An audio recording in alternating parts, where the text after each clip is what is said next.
இயேசு கிறிஸ்துவினுடைய ஈடு இணையற்ற நாமத்திலே இந்த மாலை வேளையிலே உங்கள் எல்லாருக்கும் அன்பின் வாழ்த்துதலை நான் கொண்டு வருகிறேன். நம்மோடு கூட ஆராதனையில் இடைப்பட்ட தேவன், நம்மை தொட்ட தேவன், நம்மை அவருடைய பிரசன்னத்தால் அலங்கரித்த தேவன் இந்த மாலை வேளையிலும் அவருடைய வார்த்தைகளை கொண்டும் நம்மோடு கூட பேசுவாராக. கொலோசையரின் புஸ்தகம் 3வது அதிகாரம் 23வது வசனம். கொலோசையர் 3வது அதிகாரம் 23வது வசனம். நீங்கள் கர்த்தராகிய கிறிஸ்துவை சேவிக்கிறதினாலே சுதந்திரமாகிய பலனை கர்த்தராலே பெறுவீர்கள் என்று அறிந்து நாம் அறிந்து நன்றாய் அறிந்து புரிந்து இருக்க வேண்டிய ஒன்றை ஆண்டவர் இந்த மாதத்தினுடைய துவக்க நாளிலிருந்தே கர்த்தர் நமக்கு உணர்த்தி நம்மோடு கூட பேசிக்கொண்டு வருகிறார். அல்லேலூயா. நம்ம பல காரியங்களை ஆண்டவராலே பெறக்கூடிய பல காரியங்களை கடந்த 3 வாரங்களாக நாம் தியானிக்க கர்த்தர் நம்மோடு கூட இடைப்பட்டார். இந்த நாளிலுமாக பார்க்கும் பொழுது அங்கே ஒரு வார்த்தை சொல்லப்படுகிறது. நீங்கள் ஆண்டவரை, அந்த வார்த்தையை வாசிங்களேன். நீங்கள் கர்த்தராகிய கிறிஸ்துவை சேவிக்கிறதினாலே சுதந்திரமாகிய பலனை கர்த்தராலே பெறுவீர்கள் என்று அறிந்து. அப்ப கர்த்தரை சேவிக்கிறதினாலே எப்படி நாம் ஆண்டவரை சேவிக்க வேண்டும் என்று சொல்லி நாங்கள் பார்க்கும் பொழுது யாத்திராகமம் 9ஆம் அதிகாரம் 1வது வசனத்தில் மோசேயின் மூலமாக ஆண்டவர் பார்வோனுக்கு சொல்லுகிறார், எனக்கு ஆராதனை செய்ய என்னுடைய ஜனங்களை என்ன பண்ணு, போக விடு. அப்ப ஆண்டவரை சேவிப்பதில் இருக்கும் ஒன்று நாம் கர்த்தருக்கு ஆராதனை செய்வது. ஆண்டவரை சேவிப்பது என்பது 4 காரியங்களை உள்ளடக்கிய ஒன்று தான் நாம் ஆண்டவரை சேவிப்பது என்பது. முதலாவது அங்கே பார்க்கும் பொழுது நம்முடைய தனிப்பட்ட வாழ்க்கையில் நம்முடைய ஆண்டவராகிய இயேசுவோடு கூட உள்ள தொடர்பு. அதிலே பார்க்கும் பொழுது அவர் எதிர்பார்க்கிற நிலையில் நாம் அவரை ஆராதிப்பது, அவரை சேவிப்பதில் முக்கிய இடம் பெறுகிறது. அவரை சேவிப்பதில் 2வது காரியம், அவர் நமக்கு சொன்ன வார்த்தைகளுக்கு, அவர் சொன்ன கட்டளைகளுக்கு முழுமையாக கீழ்ப்படிந்து அவருக்கு சேவை செய்வது 2வது முக்கிய இடம் பெறுகிறது. 3வது, நாம் தொடர்ச்சியாக அவருக்குள்ளே வளர்ந்து கொண்டே இருக்க வேண்டும். பக்கத்துல சொல்லுங்க, தொடர்ச்சியாக அவருக்குள் நாம் வளர்ந்து கொண்டே இருக்க வேண்டும்.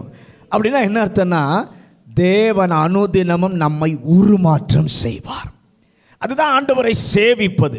4வது பார்க்கும் பொழுது அந்த வாழ்க்கை, அதாவது தேவனை சேவிக்கிற வாழ்க்கை இருக்கிறதே, அந்த வாழ்க்கை கர்த்தருடைய கரத்திலே பயன்படுகிற வாழ்க்கையாய் இருக்க வேண்டும்.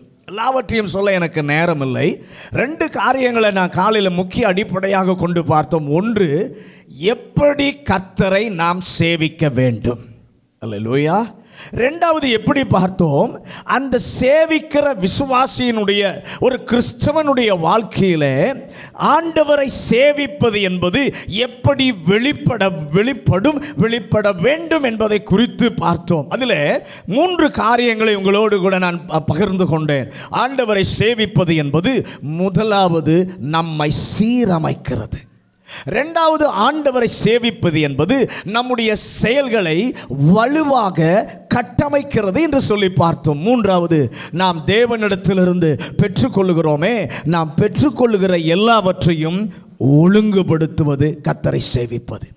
இப்போ எப்போ நாம் பெற்றுக்கொள்ள முடியும் என்று சொன்னால், நாம் எப்படி கர்த்தரை ஆராதிக்கிறோம், எந்த விதத்திலே ஆராதிக்கிறோம் என்பதை அடிப்படையாக கொண்டு தான் அவரிடத்திலிருந்து நாம் என்ன பண்ண முடியும், பலனை பெற்றுக்கொள்ள முடியும். இந்த மாலை வேளையிலே 2வது ஒரு காரியத்தை பார்க்க போகிறோம். என்னவென்று சொன்னால், கர்த்தரை சேவித்து அவராலே பலனை பெற்றுக்கொண்ட ஒரு 3 பேரை, 3 கூட்டத்தை இந்த மாலை வேளையிலே நாம் பார்க்க போகிறோம். முதலாவது யோசுவாவின் புஸ்தகம் 24வது அதிகாரம் 15வது வசனம். முதலாவது, ஆண்டவரை தன்னுடைய வாழ்க்கையிலே சேவித்ததினாலே பலன் பெற்ற யோசுவாவை குறித்து பார்க்க போகிறோம். யோசுவா 24வது அதிகாரம் 15வது வசனம்.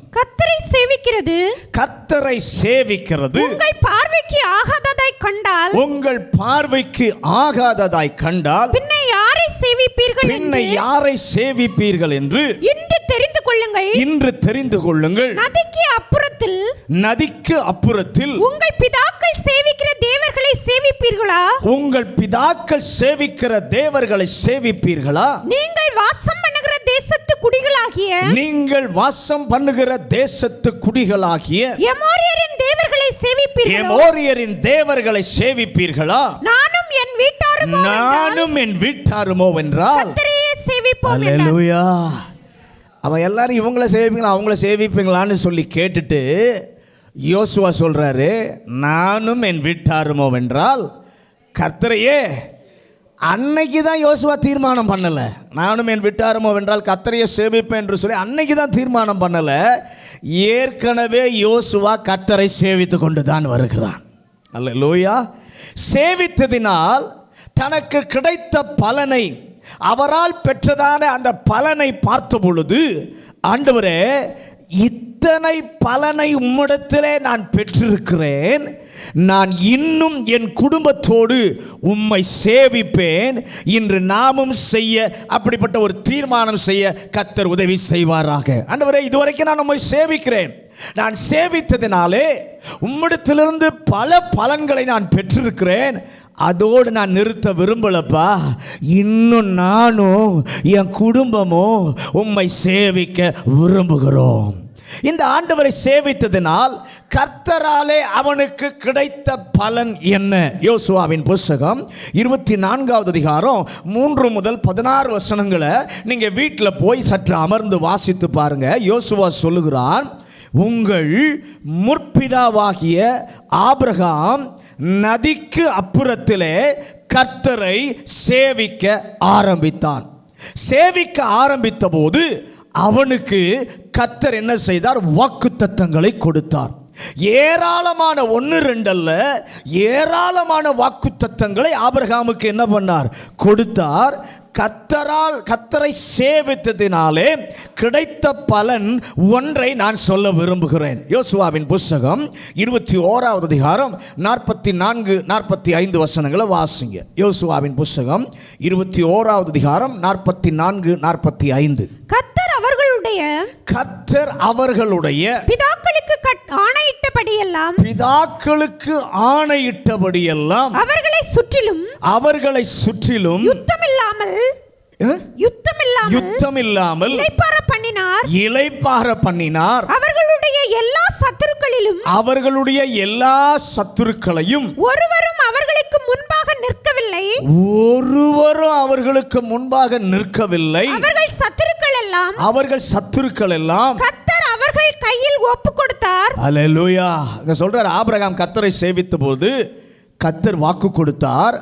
வாக்கு கொடுத்தாரே, அதை அப்படியே கர்த்தர் செய்தார். நம்முடைய தேவன் சொல்றத அப்படியே செய்கிற தேவன். மனிதன் சொன்னானா செய்ய மாட்டான், மறந்து போயிடுவான், விலகி போயிடுவான். ஆனால் ஆண்டவர் அவருடைய பிள்ளையினிடத்திலே ஒன்றை சொல்லுவாரானால் ஒன்றும் பிசகாமல் அப்படியே செய்வார். அந்த பகுதியில் பார்க்குறோம், ஆணையிட்டதெல்லாம் கர்த்தர் செய்தார். கர்த்தர் அப்படியே சொன்னதை செய்தார். அப்படியே மட்டுமல்ல, யோசுவா 23:8 வாசிங்களேன். யோசுவா 23:8. இந்நாள் மட்டும் நீங்கள் செய்தது போல உங்கள் தேவனாகிய கர்த்தரை பற்றிக் கொண்டிருங்கள். நீங்க யோசுவா 24 அதிகாரம் 11 முதல் 18 வரைக்கும் நீங்க வாசித்து பார்ப்பீர்கள் என்று சொன்னால், அவர் சொன்னதை அப்படியே மட்டும் அவர் செய்யவில்லை. அவர் சொன்னதை என்ன செய்தார்? அது நடப்பதற்கு வழியே இல்லை. உங்களை விட பலத்த ஆட்கள் இருக்கிறார்கள், உங்களை விட பெரியவர்கள் இருந்தார்கள், நடக்க வழி இல்லை. ஆனால் ஆச்சரியமாக கர்த்தர் செய்தார். ஒரு ஆமென் சொல்லுங்களேன். அற்புதமாக செய்தார். யோசுவா நான் கர்த்தரை சேவிக்கிறேன் என்று சேவித்ததினால் அவனுக்கு கிடைத்த பலனை நான் சொல்லுகிறேன். முற்பிதாக்களுக்கு தேவன் கொடுத்த தேசத்திற்கு கர்த்தர் கொடுத்ததான வாக்குத்தத்தத்தை தேவன் அப்படியே செய்யவும் அற்புதமாய் செய்யவும் தன்னை காரணமாக கர்த்தர் பயன்படுத்தினார். ஆமென். தேவன் அற்புதம் செய்வதற்கு யோசுவாவை காரணமாக கர்த்தர் பயன்படுத்தினார். அல்லேலூயா, அல்லேலூயா. யோசுவாவிற்கு கிடைத்த மிகப்பெரிய பிரதிபலன் என்ன தெரியுமா? பணம் இல்லை. யோசுவாவுக்கு கிடைத்த பெரிய பிரதிபலன் பணம் அல்ல, கர்த்தர் அருளும் ஆசீர்வாதம் யோசுவாவுக்கு இருந்தது. ஆமென். எனக்கு கிடைக்கக்கூடிய மிகப்பெரிய ஆசீர்வாதம் என்ன? தேவனுடைய திட்டம் நிறைவேற கர்த்தர் என்னை ஒரு கருவியாய், ஒரு முக்கியமான கருவியாய் பயன்படுத்துகிறார் என்றால், நீர் எனக்கு தரக்கூடிய கடைசி காலத்தில் என்ன நடக்கும், சபைக்கு என்ன நடக்கும், தேவனுடைய ஜனத்திற்கு என்ன நடக்கும் என்று சொல்லி இருக்கிறீர். அல்லேலூயா. அது எல்லாம் நடப்பதை அந்நிய கண்ணல்ல என் கண் பார்க்க வேண்டும். அல்லேலூயா. பார்க்க மட்டுமல்ல, அதை தேவன் செயல்படுத்துவதற்கு என்னை ஒரு முக்கியமான கருவியாய் நீர் பயன்படுத்துவது, அது எனக்கு கிடைக்கக்கூடிய மிகப்பெரிய பலன். கை உயர்த்தி ஒரு ஆமென் சொல்லுங்களேன். அவனுக்குள்ள ஒரு சந்தேகம் இருந்தது. உபாகமம் 3:28 வசனம். உபாகமம் 3:28 வசனம். நீ யோசுவாவுக்கு கட்டளை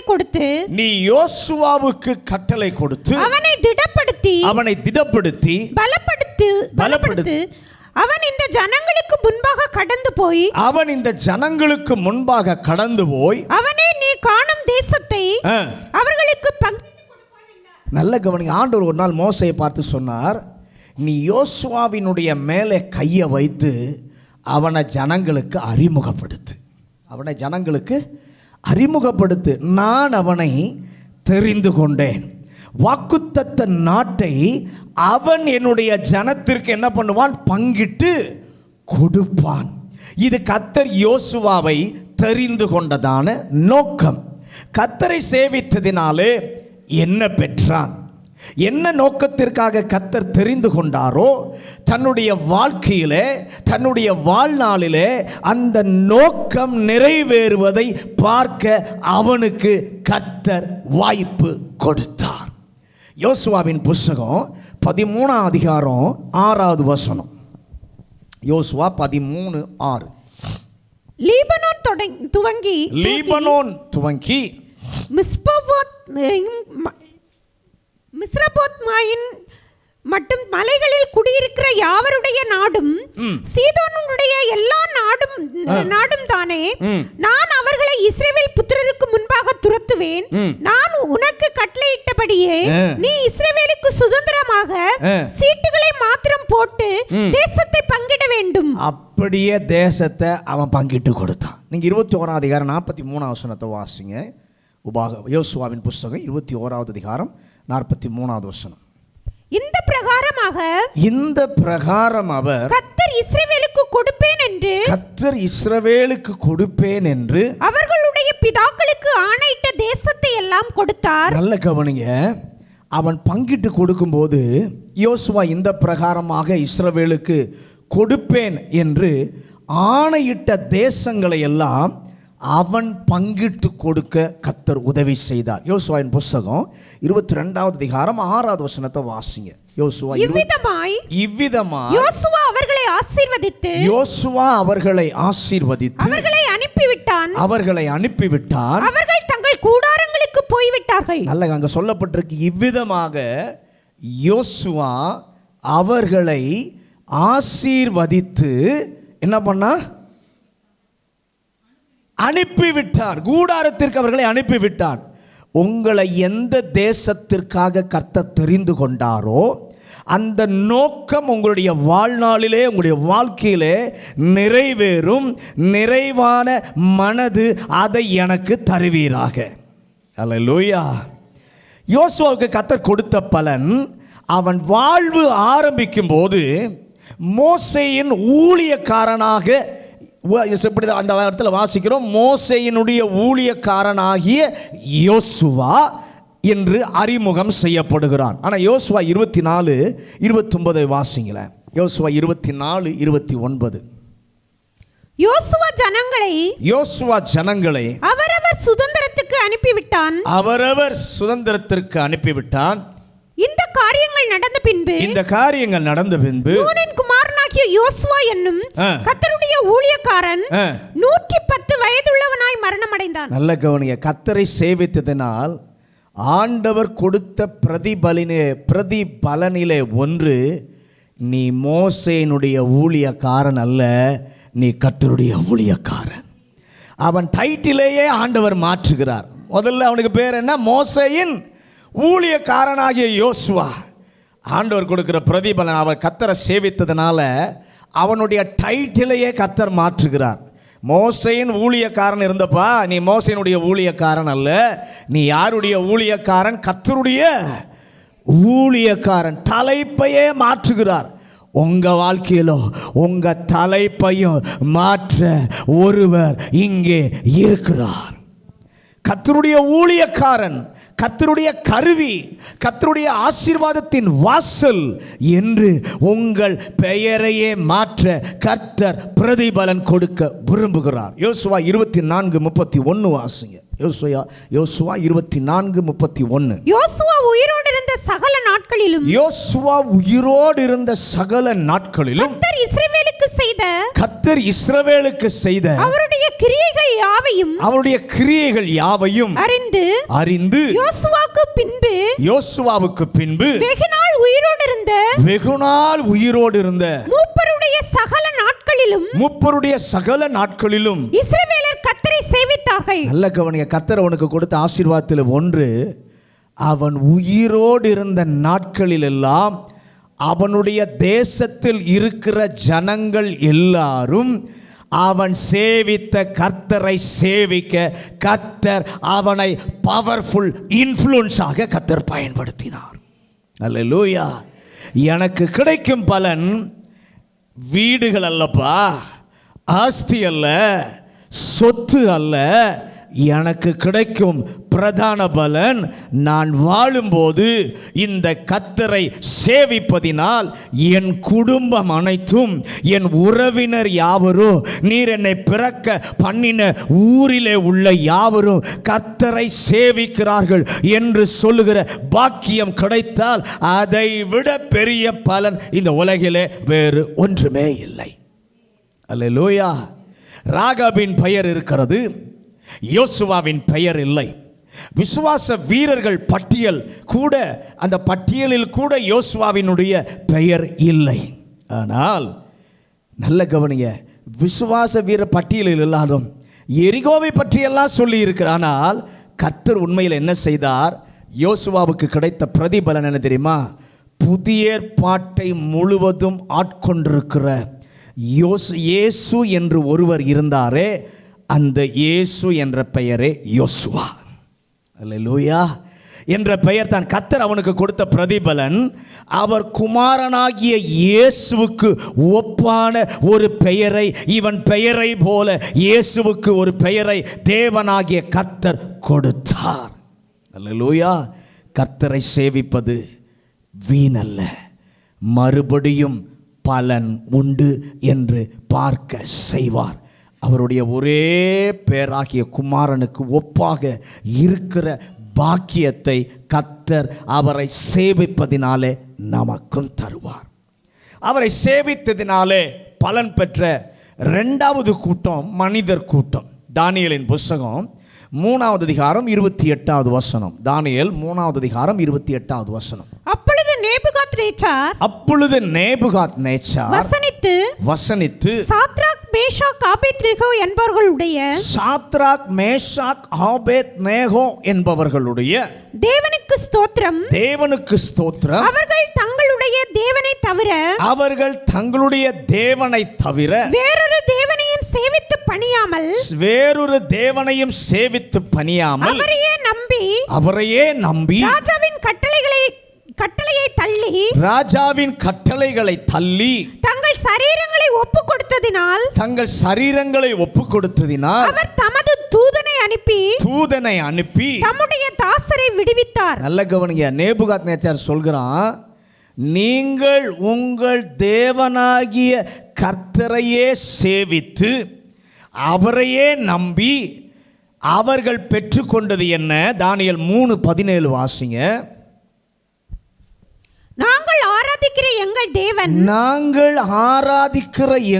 தேவன் எங்களை தப்புவிக்க வல்லவராயிருக்கிறார். எங்களை தப்புவிக்க வல்லவராயிருக்கிறார். அவர் எரிகிற அக்கினி சூளைக்கும், அவர் எரிகிற அக்கினி சூளைக்கும், ராஜாவாகிய உம்முடைய கைக்கும், ராஜாவாகிய உம்முடைய கைக்கும் நீங்களாக்கி விடுவிப்பார். நல்ல அவங்க சொல்றாங்க, நாங்கள் சேவிக்கிற தேவன், நாங்கள் ஆராதிக்கிற தேவன் எங்களை விடுவிக்க வல்லவர் என்று சொன்னார்கள். கர்த்தருடைய, அதாவது கர்த்தரை சேவித்ததினால் அவர்களுக்கு கிடைத்த பலன் என்ன? அவர்களுடைய விசுவாசத்தை முதலாவது ஆண்டவர் கனம் பண்ணினார். என்ன விசுவாசம்? நாங்கள் ஆராதிக்கிற, நாங்கள் சேவிக்கிற தேவன் எங்களை தப்புவிக்க வல்லவர்னு சொன்னாங்களே, அந்த விசுவாசத்தை முதலாவது ஆண்டவர் கனம் பண்ணினார். அக்கினி சூளையிலே இவங்களை கட்டி தூக்கி கொண்டு போவதற்காக போனவர்கள், எரிந்தவர்கள் சாம்பலானார்கள், மரித்து போனார்கள். ஆனால் எரியப்பட்டவர்களோ அந்த நெருப்பினுடைய வாசனை கூட இல்லாமல் வெளியே கர்த்தர் வர செய்தார். அல்லேலூயா. கர்த்தரிடம் பெறுகிற பலன் என்ன?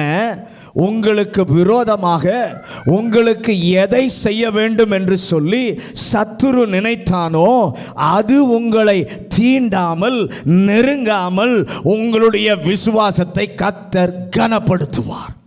அல்லேலூயா. கர்த்தரை சேவிப்பதினால் நீங்கள் பெறக்கூடிய பிரதிபலன் எது? வெளிப்படையாக சொன்னீர்களே, உங்கள் வார்த்தை, உங்களுடைய அறிக்கை, அந்த அறிக்கை நிறைவேற கர்த்தர் செய்வார். எத்தனை பேர் அதை விசுவாசிக்கிறீங்க? தானியேல் 3ஆம் அதிகாரம் 30வது வசனத்தை வாசிங்க. தானியேல் 3:30. பின்பு ராஜா சாத்ராக் மேஷாக் ஆபேத்நேகோ என்பவர்களை, சாத்ராக் மேஷாக் ஆபேத்நேகோ என்பவர்களை பாபிலோன் தேசத்திலே உயர்த்தினான். பாபிலோன் தேசத்திலே கர்த்தரை சேவித்ததினாலே அவர்களுக்கு கிடைத்தது என்ன? உயர்வு. அந்த உயர்வு யாரிடத்திலிருந்து வருகிறது? கர்த்தரிடத்திலிருந்து வருகிறது. இந்த 3 வாலிபர்களுக்கும் அவர்களுக்கு பதவி உயர்வு கிடைத்தது. ஏன் பதவி உயர்வு கிடைத்தது? கர்த்தரை சேவிப்பதினால், வேறு எதினாலும் கிடைக்கல. பரீட்சை வைத்து பாஸ் பண்ணி கிடைக்கல. இப்போ வேலை வைக்கிறோம், வேலை தேடுறோம், பதவி உயர்வு எல்லாத்துக்குமே பரீட்சை எழுதி என்ன பண்ணணும்? பாஸ் பண்ணாதான் கிடைக்கும். ஆனால் இவங்களுக்கு பரீட்சை எழுதியெல்லாம் பாஸ் பண்ணியெல்லாம் கிடைக்கல. கர்த்தரை சேவித்ததினாலே பதவி உயர்வை கர்த்தர் கொடுத்தார். அல்லேலூயா. உயர்வு வந்ததற்கு ஒரே காரணம், அவர்கள் ஜீவனுள்ள தேவனை சேவித்ததினாலே. உயர்வு என்ன? 1-2 அதிகாரங்களிலே இந்த 3 பேரையும், சாத்ராக் மேஷாக் ஆபேத்நேகோ 3 பேரையும் காண்கிறோம். தானியேல் என்கிற ஒரு பிரம்மாண்டமான மனிதனுடைய நிழலின் கீழே அவர்கள் இருப்பதை நாம் பார்க்கிறோம். ஆனால் நல்ல கவனிங்க, தானியேலுடைய பின்னணியிலே இவங்க 3 பேர் இருக்கிறாங்க. கர்த்தர் உயர்வு கொடுத்தார். என்ன? 3வது அதிகாரத்துக்கு வரும்பொழுது தானியேலுடைய நிழலிலே இல்லை, அவர்களை பொது மேடையில் வைத்து ஆண்டவர் வெளிச்சம் போட்டு காண்பிக்கிறார். அல்லேலூயா. கர்த்தரை சேவிக்கிறதுனாலே கிடைக்கக்கூடிய பலன் என்ன? நிழலிலிருந்து வெளிச்சத்திற்கு கர்த்தர் கொண்டு வருகிறார். மோசேயின் நிழலின் கீழே யோசுவா இருந்து வந்தான். ஒரு நாள் வந்தது, ஆண்டவர் நிழலில் இருந்து அவனை முன்னணியில் கொண்டு வந்து நிறுத்துகிறார். அப்போஸ்தலர் நடபடிகள் 2, 3, 4, 5 அதிகாரங்களிலே பார்த்தால் பேதுரு முன்னணியிலே இருக்கிறார். 10வது அதிகாரத்தில் நிழலில் இருக்கிறான். ஆனால் ஒரு நேரம் வந்தது, வெளிப்படுத்தின விசேஷத்தை யோவானுக்கு கொடுத்த போது நிழலில் இருந்த முன்னணியில் இருந்தானே, அவனை கர்த்தர் எங்கே கொண்டு வருகிறார்? முன்னணியிலே கொண்டு வருகிறார். இந்த செய்தி, இந்த வார்த்தையை கேட்கிற தேவனுடைய பிள்ளையே, உங்களுடைய வாழ்க்கையிலும் அந்த பலனை கர்த்தர் தருவார். எத்தனை பேர் அதை விசுவாசிக்கிறீங்க? கிறிஸ்துவை சேவிக்க வேண்டிய பிரகாரம் சேவித்தால், அது மட்டுமல்ல, இதற்கு முன்பு தானியேல் 2ஆம் அதிகாரம் 49வது வசனத்தை வாசிங்க. தானியேல் 2:49. தானியேல் ராஜாவை வேண்டிக் கொண்டதின் பேரில், தானியேல் ராஜாவை வேண்டிக் கொண்டதின் பேரில் அவன் சாத்ராக்கையும் மேஷாக்கையும் ஆபேத்நேகோவையும் பாபிலோன் மாகாணத்தின் காரியங்களை விசாரிக்கும்படி வைத்தான். நல்ல கவனி, அவர்களுக்கு ஒரு உயர்வு கிடைத்தது. அப்போது உயர்வு ஏன் கிடைத்தது? தானியேல் சிபாரிசு பண்ணுகிறான், தானியேல் ரெக்கமெண்டேஷன் பண்ணுகிறான், உயர்வு அதனால் கிடைச்சது. இப்போ கர்த்தரை சேவித்த பொழுது யாரோ பரிந்துரை செய்ததினால் அல்ல, அவர்கள் வாழ்க்கையிலே தகுதி உள்ளவர்கள் என்று அங்கீகரிக்கப்பட்டபடியினாலே அப்படிப்பட்ட ஒரு பரிந்துரையை, மேன்மையை அவரை சேவிக்கிற உங்களுக்கு தேவன் வைத்திருக்கிறார். நீங்கள் வேலை செய்கிற இடத்துல யாரோ ரெக்கமெண்டேஷன் பண்ணி அல்ல, கர்த்தரை நீங்கள் உண்மையாக சேவிப்பீர்கள் என்றால் கர்த்தர் ஒரு பரிந்துரையை அவர் கொடுப்பார். ஹல்லேலூயா, ஹல்லேலூயா. சிபாரிசுனால உயர்கிற ஆள் இல்லப்பா, கர்த்தாவே சாதித்து அங்கீகரிக்கப்பட்டு உயர்கிற ஒரு ஆளா இருக்க எங்கள் எல்லாருக்கும் கர்த்தர் கிருபை தருவீராக. கர்த்தர் கொடுத்த அடுத்த பலன், இதற்கு முன்பு அவர்களை விரோதித்த விரோதிகள் எப்போது இருந்தார்கள்? ஆனால் 3ஆம் அதிகாரத்தில் பார்க்கும் பொழுது கர்த்தர் உயர்த்தின போது விரோதிகள் எல்லாம் அழிஞ்சு போயிட்டாங்க. ஆமென் சொல்லுங்களேன். கர்த்தர் செய்தார், தானியேலுக்கும் அதை செய்தார். உயர்வு கிடைப்பது பெரிதல்ல, விரோதிகள் ஒதுங்கி அருகே வராதிருக்கிற ஒரு உயர்வு நமக்கு தேவை. எத்தனை பேர் ஆமென் சொல்றீங்க? ஹல்லேலூயா. கிறிஸ்துவை சேவிக்கிறதுனாலே அது நமக்கு கிடைக்க ஆண்டவர் உதவி செய்ய ரெடியா இருக்கிறார். இதற்கு முன்பு அவர்களுக்கு வந்த உயர்விலே அவர்கள் அறியப்பட்டார்கள், அவர்கள் உயர்த்தப்பட்டார்கள். ஆனால் இந்த முறை அவர்கள் உயர்த்தப்பட்டது உண்மை, அதற்கு மேலாக அவர்களுக்குள் இருக்கிற தேவன் அந்த தேசம் எங்கும் அறியப்படுகிறார். அல்லேலூயா. ராஜா சொல்லுகிறான், இவர்கள் தேவனை போல ஒரு தேவன் இல்லை. அல்லேலூயா. என்ன ஒரு சாட்சி பாருங்க. இவர்கள் தேவனுக்கு விரோதமாக யாராவது இவங்களுக்கு விரோதமாக இவர்கள் தேவனுக்கு விரோதமாக பேசினால் அது அடக்கப்படும் என்று சொல்லும் நிலையிலே, சொல்லும் அளவிற்கு இவர்களுடைய முகம் தெரியவில்லை. இவர்களுடைய தேவனுடைய நாமம் அங்கீகரிக்கப்பட்ட ஒரு உயர்வை கர்த்தர் கொடுத்தார். கிறிஸ்துவை சேவிக்கிறதினாலே கிறிஸ்து அறியப்படுகிற ஒரு உயர்வை கர்த்தர் நமக்கு கொடுப்பாராக. 3வது அவரை சேவிக்கிறதினாலே பிரதிபலன் பெற்ற 3வது மனிதன் அப்போஸ்தலனாகிய பவுல். அப்போஸ்தலர் நடபடிகள் 27வது அதிகாரம் 23வது வசனம். அப்போஸ்தலர் நடபடிகள் 27வது அதிகாரம் 23வது வசனம். ஏனென்றால் என்னை ஆட்கொண்டவரும் நான் சேவிக்கிறவருமான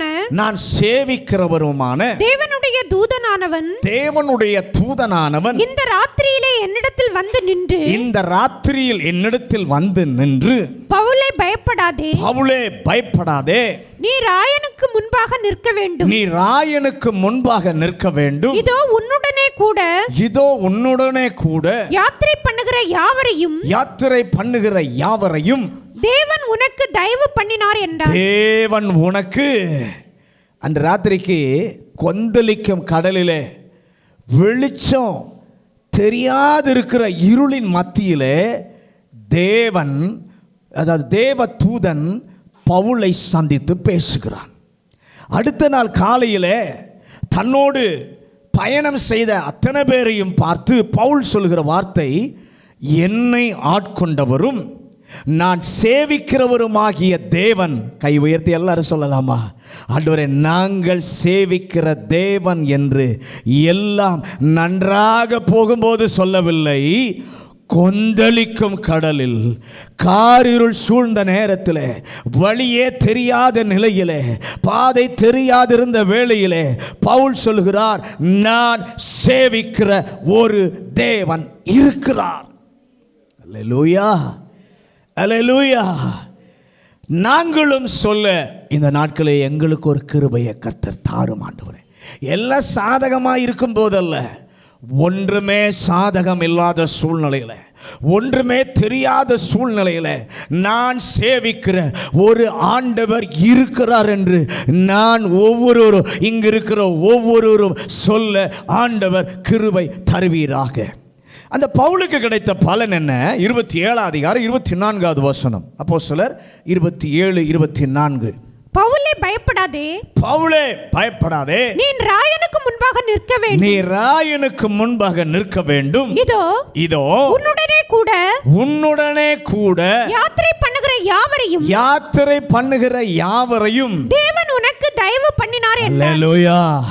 உன்னோடு யாத்திரை பண்ணுகிற யாவரையும் தேவன் உனக்கு தயவு பண்ணினார்.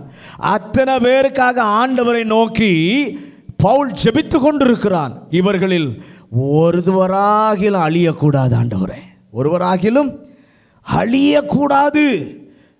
ஆண்டவரை நோக்கி ஜெபிக்கிறான். ஏனென்றால் அவர்கள் ரட்சிக்கப்படாதவர்கள். கூட வந்தவங்க யாரு? ரட்சிக்கப்படாதவர்கள், தேவனை அறியாதவர்கள். அவர்கள் காக்கப்பட வேண்டும் என்று ஜெபித்திருக்கிறான்.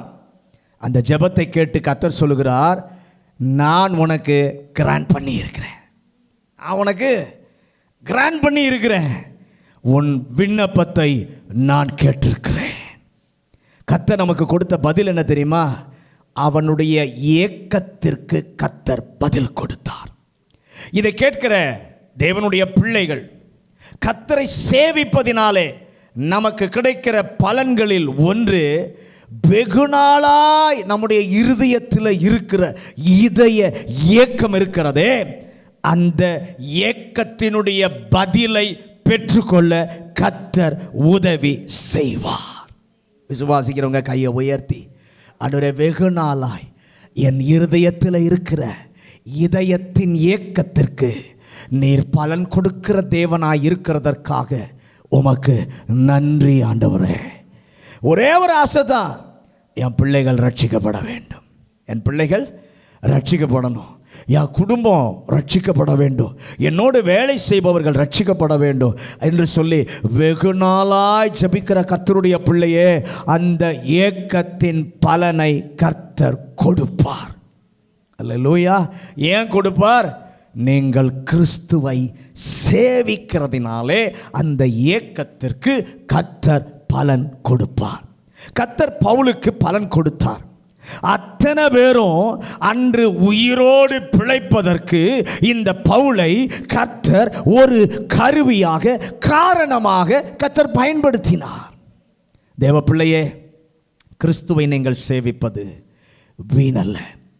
ஒரு நாள் கர்த்தர் நிரூபிப்பார். பக்கத்தில் கையை கொடுத்து சொல்லுங்களேன், நீங்கள் கர்த்தரை சேவிப்பது வீணல்ல, ஒரு நாள் கர்த்தர் நிரூபிப்பார். ஹல்லேலூயா, ஹல்லேலூயா. உங்களை சூழ இருப்பவர்கள் சத்துருவினாலே அழிக்கப்படாதிருக்க நீங்கள் தான் காரணம் என்று சொல்லி கர்த்தர் நிரூபிப்பார். அதை விட பெரிய பிரதிபலன் நமக்கு ஒன்று தேவையில்லை. கர்த்தர் அவனுக்கு பிரதிபலன் கொடுத்த பிரதிபலன் என்ன? அது நடக்கிற வரைக்கும் எல்லாரும் குற்றவாளின்னு தான் நினைச்சாங்க. பவுலை எல்லாரும் என்ன பண்ணாங்க? குற்றவாளி, ஒரு கைதி என்று சொல்லித்தான் நினைத்து கொண்டிருந்தார்கள். கர்த்தரை அவன் சேவித்ததினாலே கர்த்தர் அவனுக்கு கொடுத்த பிரதிபலன் என்ன தெரியுமா? அவனுடைய ரோலையே கர்த்தர் மாற்றி விட்டார். அல்லேலூயா. என்ன ரோல்? அவன்தான் எங்கள் மீட்பன், அவன்தான் எங்கள் மீட்பன். கர்த்தர் அவனுக்கு கொடுத்த இன்னொரு பிரதிபலன், தூதன் சொல்ல வேண்டும், ராயரை பார்க்க வேண்டும் என்று இருந்தது. ஆனால் கர்த்தரை சேவிக்கிற கர்த்தருடைய பிள்ளையே, உங்கள் இருதயத்தின் வாஞ்சையையும் இருதயத்தின் வெகுநாள் தரிசனத்தையும் கர்த்தர் நிறைவேற்றுவதே உங்களுக்கு கிடைக்கிற பலனாய் இருக்க கர்த்தர் செய்வார். உம்மை சேவிக்க வேண்டிய பிரகாரம் சேவிக்க, எங்கள் வாழ்வை அது ஆக்கிரமிக்க நீர் எங்களுக்கு உதவி செய்யும். பலனை பெறுவதற்கு நாங்கள் வாஞ்சிக்கிறோம். இந்த 3 கூட்டம் கர்த்தரை சேவித்ததினாலே பலனை பெற்றுக்கொண்டார்கள். முதலாவது யோசுவா, இரண்டாவது கூட்டம் சாத்ராக், மேஷாக், ஆபேத்நேகோ, மூன்றாவது அப்போஸ்தலனாகிய பவுல் கர்த்தரை சேவித்ததினாலே பலனை பெற்றுக்கொண்டார்கள். இந்த பலனை எல்லாம் பெறணும்னா நாம் என்ன செய்யணும்? 2 காரியம் வேகமாக சொல்கிறேன். மத்தேயு 6:24. மத்தேயு 6:24. 2 எஜமான்களுக்கு ஊழியம் செய்ய 2 எஜமான்களுக்கு ஊழியம் செய்ய ஒருவனாலும் கூடாது. ஒருவனை பகைத்து மற்றவனை சேவிப்பான். அல்லது ஒருவனை பற்றிக்கொண்டு மற்றவனை அசட்டை பண்ணுவான். போதும். 2 எஜமானுக்கு ஒரே நேரத்தில் வேலை செய்ய முடியாது. எலியா சொல்றான், கர்த்தர் தெய்வமானால் கர்த்தரை பின்பற்றுங்கள், பாகால் தெய்வமானால் பாகாலை பின்பற்றுங்கள். 2ஐயும் சேவிப்பதற்கு உங்கள் மனதிலே தடுமாறி கொண்டிருக்க வேண்டாம். தேவ பிள்ளையே, ஆண்டவரும் வேணும், உலகமும் வேண்டும், தேவ சித்தமும் வேண்டும், என் ஆசையும் வேண்டும் என்று சொல்லி 2 எஜமான்களுக்கு சேவை செய்ய முடியாது. இன்னைக்கு ஒரு தீர்மானம் பண்ணுங்க, கர்த்தரை மட்டும்தான் நான் சேவிப்பேன். நீங்கள் 1 தெசலோனிக்கேயர் 1:9 பார்க்கும் பொழுது அவர்கள் வாழ்க்கையில் ஒரு நிலைமை இருந்தது. அந்த நிலைமையை விட்டு அவர்கள் கர்த்தரிடம் திரும்பினார்கள். இன்று தீர்மானம் பண்ணுங்க, இயேசுவே உம்மை சேவிப்பேன், உம்மை மட்டுமே சேவிப்பேன். 2வது எபிரேயர் 9:14. எபிரேயர் 9:14. நித்திய ஆவியினாலே தம்மை தாமே பழுதற்ற பலியாக தேவனுக்கு ஒப்பு கொடுத்த கிறிஸ்துவினுடைய ரத்தம் ஜீவனுள்ள தேவனுக்கு ஊழியம் செய்வதற்கு, நல்ல கவனிங்க, தேவனுக்கு ஊழியம் செய்வதற்கு உங்கள் மனசாட்சி செத்த கிரியைகளற சுத்திகரிப்பது எவ்வளவு நிச்சயம். ஆமென். ஆண்டவர் சொல்றார், தேவனுக்கு ஊழியம் செய்வதற்கு உங்கள் மனசாட்சி செத்த கிரியைகளற சுத்திகரிப்பது எவ்வளவு நிச்சயம். 2வது ஆண்டவர் கேட்பது, உம்மை நான் சேவிக்க வேண்டும் என்றால் என் மனசாட்சியை எப்பவும் நான் சுத்தமாக வச்சிருக்கணும். ஆண்டவரை எல்லா நேரமும் எல்லா சூழ்நிலையிலும் என் மனசாட்சியை நான் சுத்தமாக வைத்துக்கொள்ள எனக்கு கிருபை தாரும். 3வது யோசுவா 24:24. யோசுவா 24:24. அப்பொழுது ஜனங்கள் யோசுவாவை நோக்கி நம்முடைய தேவனாகிய கர்த்தரையே சேவித்து அவர் சத்தத்துக்கு கீழ்ப்படிவோம் என்றார்கள். அவர்கள் சத்தத்திற்கு கீழ்ப்படிவோம் என்றார்கள். அவர்கள் எல்லாரும் சொல்றாங்க, கர்த்தரையே சேவித்து. அது எப்படி தெரியும் என்றால், அவருடைய சத்தத்திற்கே நாங்கள் கீழ்ப்படிவோம், எங்களுக்குள் எழும்புகிற சத்தத்திற்கு அல்ல, உலகில் தோன்றும் சத்தத்திற்கு அல்ல, பிசாசினுடைய சத்தத்திற்கு அல்ல. கர்த்தரை சேவிக்கும் போது கர்த்தரை மட்டும் சேவிக்க, செவி கொடுக்க எங்களுக்கு கிருபை தாரும். இந்த 3 கர்த்தர் நம்மிடத்தில் எதிர்பார்க்கிறார். 2 எஜமானுக்கு ஒன்றால் ஊழியம் செய்ய முடியாது. உலகமும் வேணும், தேவனும் வேணும், முடியாது. இன்னைக்கு ஒரு தீர்மானம் பண்ணுங்க, கர்த்தரை மட்டும் நான் சேவிப்பேன். 2வது, நம்முடைய மனசாட்சி எப்பொழுதும் எல்லா சூழ்நிலையிலும் எல்லா நேரத்திலும் சுத்தமாக இருக்கணும். நம்முடைய மனசாட்சி சுத்திகரிக்கப்பட்ட மனசாட்சியாக இருக்கணும். 3வது, உம்மை மட்டும் சேவிப்போம். உம்மை மட்டும் சேவிக்கும் போது உலக சத்தத்துக்கு கீழ்ப்படிய மாட்டோம், பிசாசின் சத்தத்துக்கு கீழ்ப்படிய மாட்டோம்.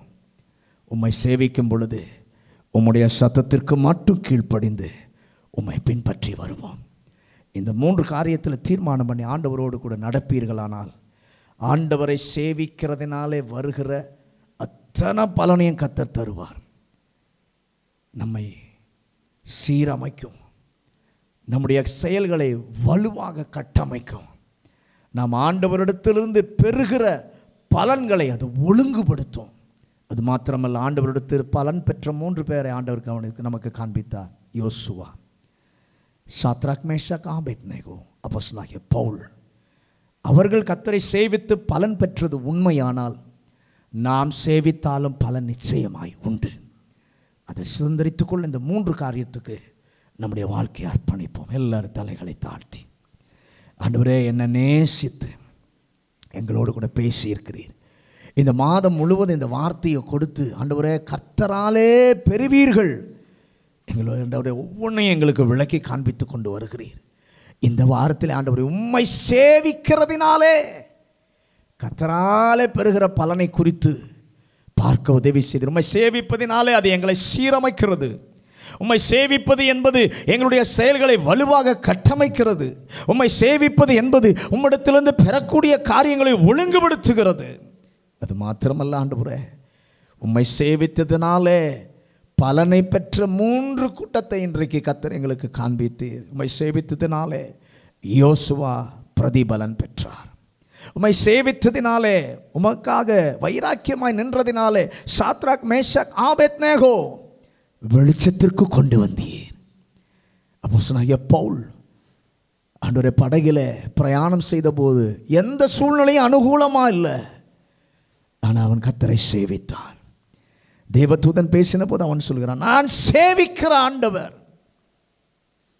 அந்த படகுல பயணம் செய்த அத்தனை பேருக்காக அவன் ஜெபம் பண்ணுறான், ஆண்டவரே இவங்க ரட்சிக்கப்படணும், ஏன்னா தேவனை அறியாதவர்கள் அப்பா. அந்த ஏக்கத்தோடு ஜெபிக்கிற நபராக இருந்தால், வெகு நாள் ஆண்டவரே என்னுடைய குடும்பத்தில் ரட்சிப்புக்காக நான் ஜெபித்து கொண்டிருக்கிறேன், என்னுடைய நண்பர்கள் ரட்சிப்புக்காக ஜெபித்து கொண்டிருக்கிறேன், நான் வசிக்கிற பகுதியில் எப்பா இருக்கிற ஜனங்களுக்காக ஜெபித்து கொண்டிருக்கிறேன் என்ற ஏக்கமுடைய ஆளாக இருந்தால் உங்கள் ஏக்கத்திற்கு கர்த்தர் பதில் கொடுப்பார். பவுல் நிமித்த அத்தனை பேரையும் கர்த்தர் பாதுகாத்தார். அதே தேவன் நம்முடைய தேவன். இந்த மாலை வேளையில் ஒப்பு கொடுப்போம். ஆண்டவரே, ரெட்ட வாழ்க்கை இல்லை, 2 எஜமானுக்கு என்னால் ஊழியம் செய்ய முடியாது. ஆண்டவரே, உலகமும் வேணும் தேவனும் வேணும் என்றால் அது முடியாது. உம்மை மாத்திரம் சேவிக்க ஒரு தீர்மானம் பண்ணுகிறேன். இன்றைக்கு கர்த்தரிடம் திரும்புகிறேன். 2வது, எல்லா சூழ்நிலையிலும் எப்பொழுதும் எல்லா நிலையிலும் என மனசாட்சி சுத்திகரிக்கப்பட்டதாக இருக்க உதவி செய்யும். ஆண்டவரே, அது மாத்திரமல்ல, உம்மை சேவிக்கும் போது உலக சத்தத்திற்கு, சத்துருவின் சத்தத்திற்கு நான் கீழ்ப்படிய மாட்டேன். உம்முடைய சத்தத்திற்கு மாத்திரம் கீழ்ப்படிந்து உம்மை பின்பற்றுவேன் என்று அர்ப்பணிக்கிற உம்முடைய பிள்ளைகளோடு கூட இந்த வாரம் முழுவதும், வருகிற நாட்கள் முழுவதும் கர்த்தர் கூட இருந்த உம்முடைய பிள்ளைகள் உம்மை சேவிக்கிறதினாலே உம்மிடத்திலிருந்து வருகிற பிரதிபலனை பூரணமாய் அனுபவிக்க கர்த்தர் உதவி செய்யும். வந்த ஒவ்வொரு பிள்ளைகளையும் குடும்பங்களையும் கர்த்தர் ஆசீர்வதியும். இயேசுவின் அதிகாரமுள்ள நாமத்தில் ஜெபிக்கிறோம் நல்ல பிதாவே.